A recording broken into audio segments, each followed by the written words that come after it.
La France et la Belgique vont déployer des militaires en Roumanie dans le cadre de l'OTAN et un autre contingent avec des soldats d'autres pays européens et des États-Unis sera constitué en Slovaquie.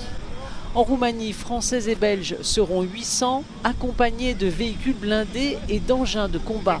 Des hommes et des femmes hautement préparés à l'opérationnel.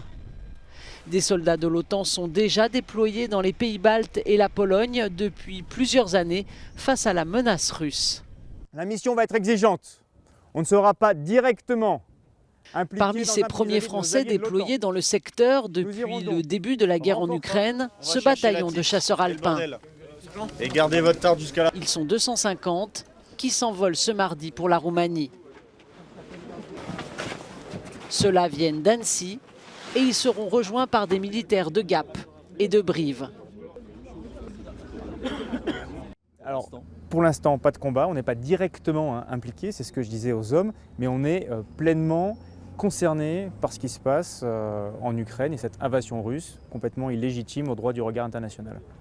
Et quant aux opérations, le spectre est assez large, on s'est préparé à toutes les possibilités, on va dire du spectre, assistance effectivement aux populations, et jusqu'aux plus hautes actions de combat avec emploi de la force armée.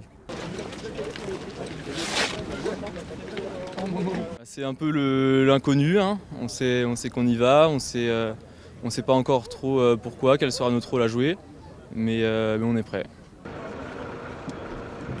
Le 27e BCA est en alerte depuis un mois et donc préparé à cette mission où le froid attend ses chasseurs alpins. Il y a quelques mois, ils étaient au Sahel, par 40 degrés.